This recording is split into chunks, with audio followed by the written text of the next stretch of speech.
السلام علیکم اسٹوڈنٹس، کیسے ہیں آپ؟ خیریت سے ہیں؟ آج ہم اپنے 4 کلاس سائنس سبجیکٹ کے چیپٹر نمبر 1 کے بارے میں پڑھیں گے۔ اگر آپ اپنے کانٹینٹس میں جا کر اپنا بک کا پہلا چیپٹر نکالیں جس کا نام ہے انڈرسٹینڈنگ اور باڈیز۔ انڈرسٹینڈ کا مطلب ہوتا ہے سمجھنا یا جاننا، مطلب انڈرسٹینڈنگ اور باڈیز، اس سے مراد یہ ہے کہ ہم اپنی باڈی کو، جسم کو کس حد تک جانتے ہیں۔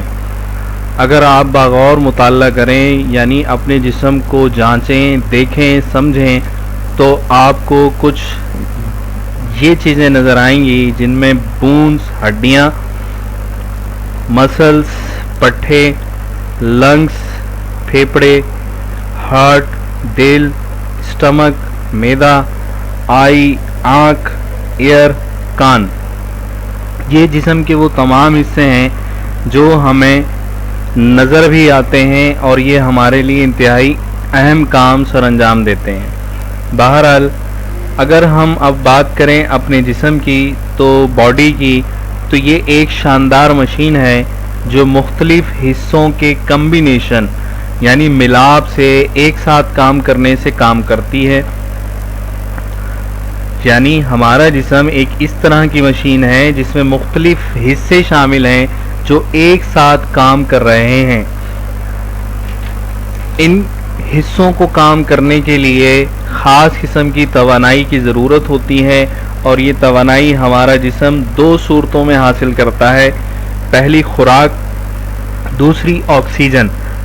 خوراک سے بھی ہمیں کچھ توانائی حاصل ہوتی ہے اور آکسیجن کی ہمیں ہر وقت ضرورت درکار ہوتی ہے، یہاں تک کہ جب ہم سو بھی رہے ہوں تو اب بھی ہمیں آکسیجن کی ضرورت ہوتی ہے، ہماری باڈی اس سے توانائی حاصل کرتی ہے۔ جیسا کہ آپ نے جانا، میں نے کہا کہ ہمارا جسم ایک شاندار مشین ہے جو مختلف حصوں پر مشتمل ہے۔ یہ حصے ایک خاص طریقے سے کام کرتے ہیں، انہیں کام کرنے کے لیے ایک خاص توانائی کی ضرورت ہوتی ہے جو خوراک یا آکسیجن کی صورت میں ہمیں ملتی ہے۔ تو اسی طرح ہمارا جسم چھوٹے چھوٹے سیلز پر مشتمل ہے۔ سیلز یوں سمجھ لیجئے کہ جتنے بھی اس دنیا میں جاندار موجود ہیں وہ سب سیلز کی مدد سے وجود میں آئے ہیں۔ سیلز انتہائی چھوٹے چھوٹے خلیے ہوتے ہیں، چھوٹی چھوٹی چیزیں ہوتی ہیں جن کا ملاپ، جن کا کمبینیشن ہمارے جسم کے بہت سارے حصوں کی بناوٹ کا بھی ذمہ دار ہے، بنانے کا بھی ذمہ دار ہے، اور ان سے کام لینے کا بھی ذمہ دار ہے۔ جیسا کہ آپ غور کریں کہ آپ کے جسم کی کھال، خون، پٹھے اور دیگر چیزیں یہ خاص طور پر سیلز پر مشتمل ہیں۔ جی، میں بات کر رہا تھا اسکیلیٹن کی۔ اسکیلیٹن ہمارے جسم کو خاص شکل و صورت فراہم کرتا ہے، سہارا بھی فراہم کرتا ہے۔ اس کے ساتھ ساتھ یہ جو رب کیج، پسلیوں کا جال جسے کہتے ہیں، اس کے اندر ہمارے جسم کے خاص حصے موجود ہیں جیسے دل، پھیپھڑے اور جگر۔ یہ رب کیج ان کی حفاظت کرتا ہے۔ اچھا، اس کے بعد ہم دیکھتے ہیں کہ ہمارے پاس ہے مسلز۔ بونز اور مسلز کا آپس میں بہت ہی گہرا تعلق ہے۔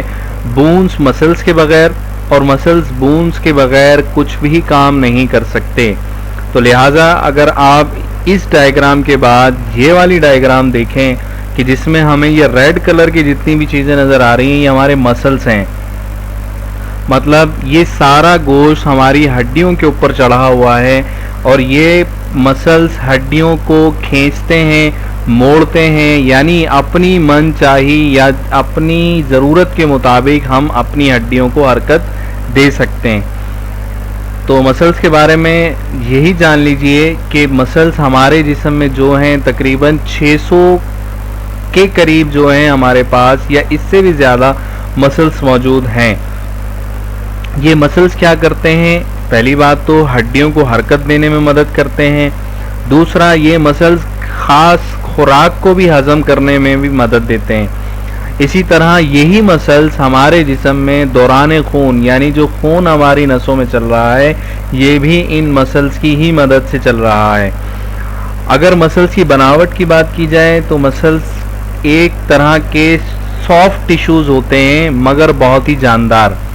اگر آپ ان کو اپنے جسم کے کسی بھی گوشت کو ہاتھ لگائیں تو بالکل نرم و ملائم لگتا ہے، لیکن جب آپ اس حصے کو کھینچتے ہیں تو بالکل سخت محسوس ہوتا ہے۔